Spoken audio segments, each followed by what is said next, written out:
What's good, YouTube? Light up if you haven't already on Hood. Today I'm gonna be telling y'all how cripping changed my life, not just for the best, but for the worst as well. And yeah, let me tell y'all my little journey of becoming a Crip and how it changed, just how I look at things and how I hold myself. You know what I'm saying? Clock up, everyone! Please let this be a normal field trip. With the snipes. No way! Hey, who's an down Wall Street smoking blunts? Next thing that you know, you see it. There's an op in my neighborhood.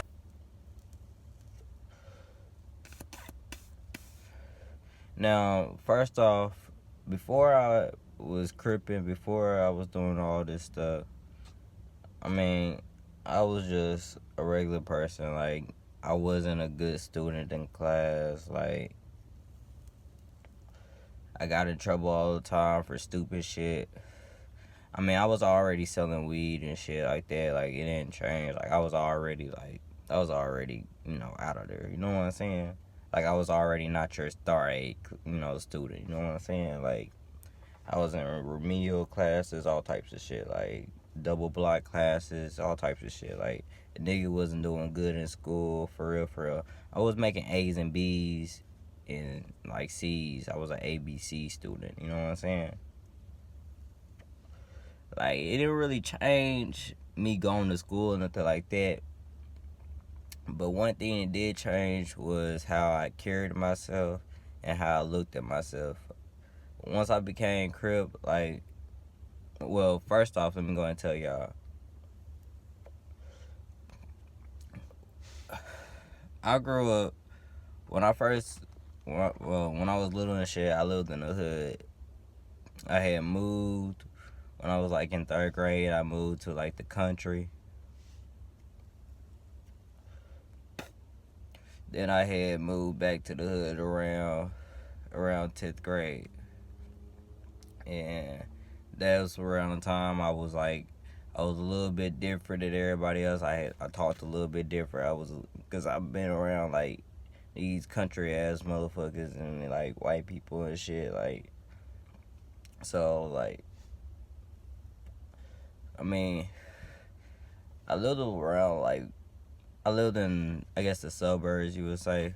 Not really the suburbs. Yeah, I guess you would say the suburbs. I lived in the suburbs or the outskirts. But, like, we still didn't have money, shit. Like, we're still broke. You know what I'm saying? Like, that didn't change shit. We just was in a different environment.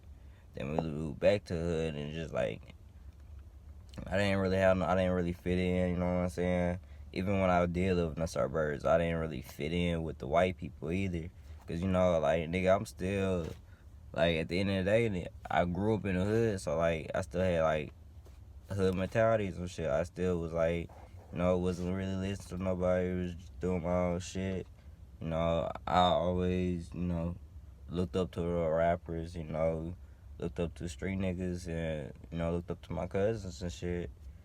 Just cause, like, I saw how they were getting money and shit. I saw how motherfuckers, I wanted the money, to, be known, I guess. Not really, yeah, I guess not really be known, just for people to like me on some shit. Because I was, I didn't really have friends. Like, I had, like, one friend on some shit. So when I moved back to the hood, I met up with a couple of locs and shit, the homies and shit. They took me in and they taught me to, like, hold my nuts, even when shit looked bad, you know what I'm saying? And kind of, like, being a part of some shit made me feel like I was, made me feel like I don't know, made me feel like I had, like, a reason to be here on some shit. Because at the time, bro, I was sad as fuck, bro. I was going through a whole bunch of shit. I was getting suspended, damn near expelled for school. I was, like, going to do shit at the crib. Like, we didn't have money, shit, nigga. I was, like, selling art and, like, stealing phones and shit to make money and shit. Like, shit was bad. So, like, my brother had to work, like, 2 jobs and shit. Like, we were going through shit, you know. And at the time, I was going on You Now, like, you know, just showing off my art, you know, just showing out my Instagram. That's kind of like around the time that my Instagram started blowing up. And yeah, I met the homies and shit. They taught me to hold my nuts. Whoop. Then I had moved, and I was around the homies as much. I moved to another school and shit, and it was other niggas that claimed to be Crip there. It was other niggas that were like Bloods and shit there, you know what I'm saying? GDs, all types of niggas there. Niggas that weren't from Little Rock that was at the school and shit, so they didn't know, like, Little Rock niggas and all that shit. Like, they didn't know me and all that shit. Some of them knew the big homies son and shit, but they didn't know Beatles and shit.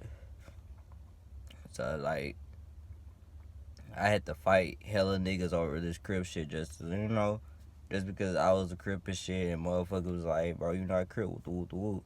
So I was fighting motherfuckers every day. Then motherfuckers was like, motherfuckers that were Blood and shit, they wanted to fight me and shit because, you know, I was Crip and shit.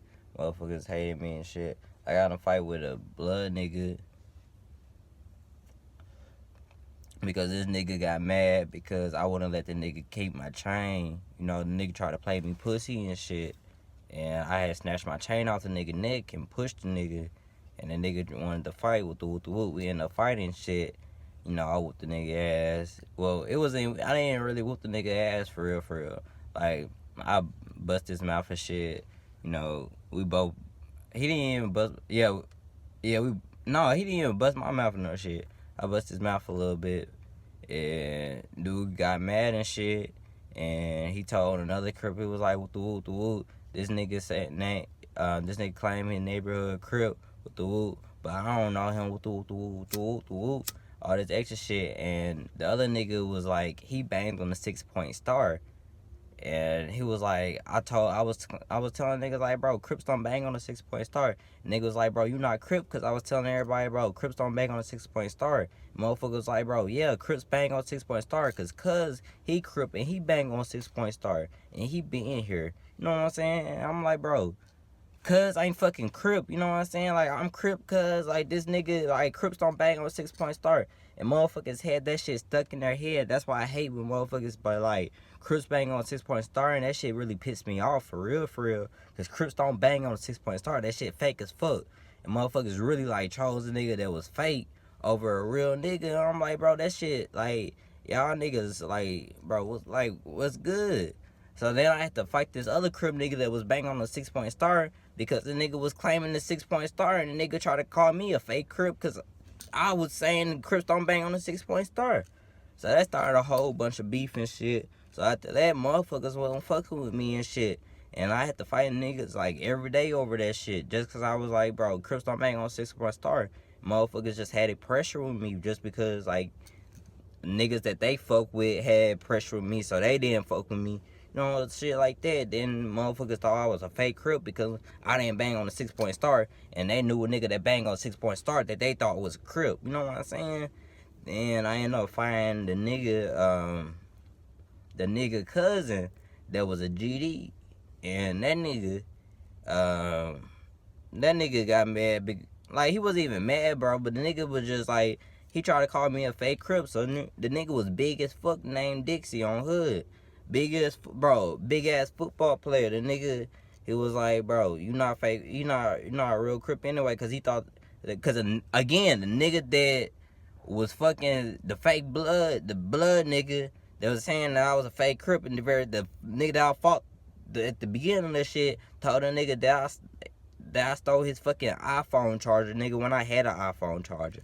So I'm like, bro, what the fuck? Like, I didn't steal your fucking charger. What the woo? This nigga confronted me about the shit, talking about who the woo trying to fight. So I tell the homie that, like, cuz trying to fight me about the fucking charger and shit. Like, and this nigga called me a fake Crip. Like, I sent the nigga a picture of the nigga and shit.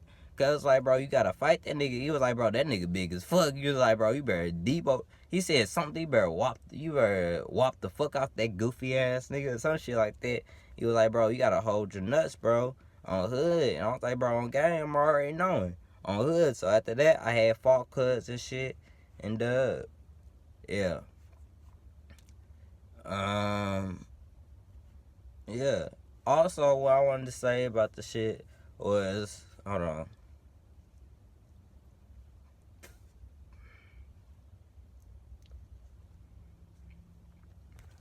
But yeah, damn, that's why I was trying to find the other lighter. I heard this is out down there.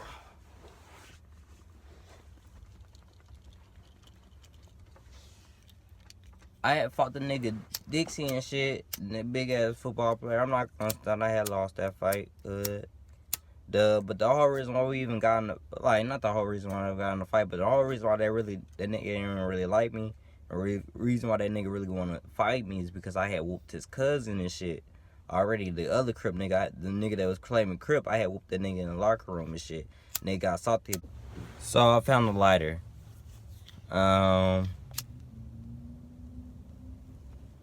Like I said, Crippin helped me to learn to hold my nuts, and it kind of gave me, like, I don't know, a place of belonging, you would say.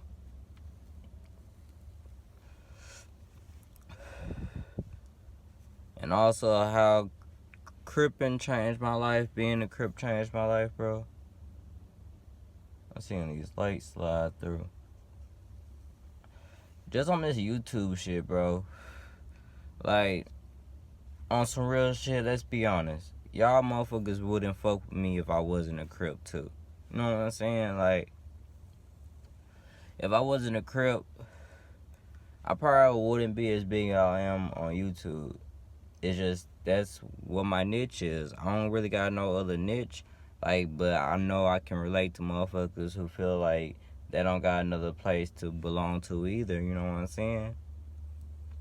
Motherfuckers who chose, you know, being a gangbanger, some might say, you know, as a way to feel like they belong to something, like somebody that loves them, you know what I'm saying? No matter blood, Crip, GD, no matter what they are. Like, this channel is not just for Crips, it's for everyone, because, like, it's for every kid who grew up in a bad position, who really feel like nobody loved them, you know what I'm saying? Like, cause that's still how I feel sometimes, you know what I'm saying? Like, motherfuckers who grew up with no father figure in their life, you know what I'm saying? Those who feel like they're the outcast, you know what I'm saying? It's for those people, you know what I'm saying? It ain't for everybody. It was for everybody. I'll be making videos saying, you know, I'll be doing a whole other shit, you know what I'm saying? This strictly for us, you know what I'm saying? This is for us. This ain't for everybody. This ain't for the, like, you know what I'm saying? I mean, if you wanna fuck with us, man, you wanna kick it with us, go ahead and kick it with us. We ain't shutting nobody out, but you know what we doing is for us, you know what I'm saying? Representing us, you know what I'm saying? Representing the underdog, the ones who got counted out, you know what I'm saying? The ones who hate going to school because they feel like they just don't fit in, or they don't fuck with the system, you know what I'm saying? It's for those motherfuckers, you know what I'm saying? But yeah, that's the end of the video. I would say I was gonna make, you know, I wanna make I would finish the blunt, but yeah. How about they hit this bitch to the crib? See safe, we'll pack on gang. Alright, I want all my pimps and players out there to go check out Good Earth Organics, located in 8300 Stagecoach Road in Little Rock, Arkansas. Number 501-398 9868. They got the best herbs out there at the best prices. Go check them out.